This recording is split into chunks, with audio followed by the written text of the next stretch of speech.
Hi, my name is Santiago and I'm here to explain about Mexico City sustainability.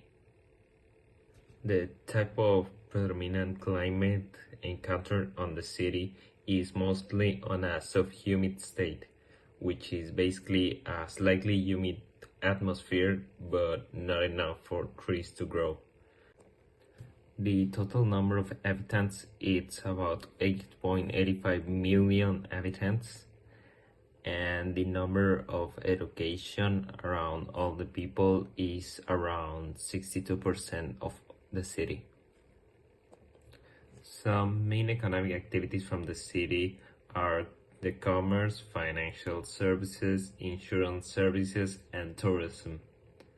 The unemployment rate goes about 7.3%, and the GDP goes around 15.8%.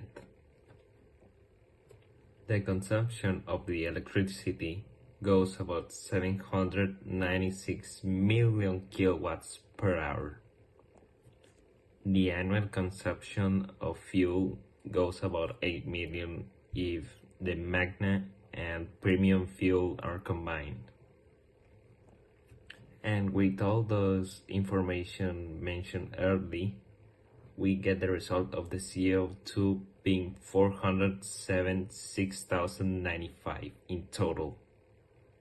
Previously, I made an activity that was based on writing all the characteristics and key factors of a sustainable city. And I got a lot of things that I wrote down. And what I'm trying to do right now is to compare that information that I got and compare it to Mexico City current state. And the key factors are measure and assess policies, infrastructure, socioeconomic factors, resource use, emissions, and any other processes that contribute and profit from the city metabolism, prosperity, and quality of life. Number 2 is access to the public resources such as schools, libraries, parks, fire and police protection. Number 3 is reduction of CO2, reduce human activity that causes CO2 such as burning of oil, coal, and gas, as well as deforestation. Number 4 is reduce, reuse, and recycle from all the trash that people generate in their daily lives. Number 5 is the use of clean energy such as solar and wind energy, which are the most effective these days. Number 6 is public transportation being available anytime. Number 7 is more green buildings with their purpose to reduce CO2 emissions. And lastly, number 8 is the food production and availability for all citizens. Now, compared with all these key factors, Mexico City accomplished like half of these factors. Sure, it isn't at its full potential, but hey, they're just getting started. Some of the factors like the reduction of CO2 and recycle are being implemented. With the CO2 is going with a special program that the government do, and it's going throughout 2019 to 2024, reducing about 2 million tons of CO2 as an objective. And with the recycle programs, those are being implemented in places like parks, malls, and the streets. A proposal that I will make to improve the sustainability of Mexico City is the access of public resources.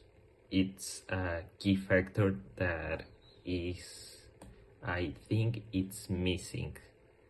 Sure, like public schools are there, but other public places like the hospital, which are more important on this time because of the pandemic, and people are getting sick, like really sick, and hospitals are getting full, people getting more sick because of distinct reasons. Some of them don't really believe on this disease that's killing all the people, so they don't get vaccinated and don't wear mask as a normal citizen.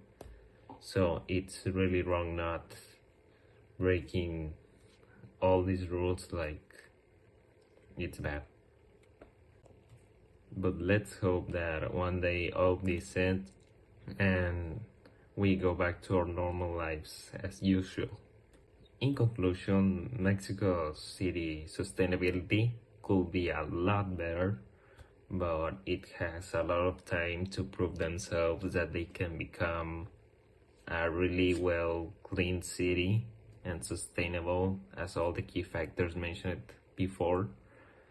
And I hope that for the next years until 2024 all these objectives come cleared, and let's hope everything goes fine.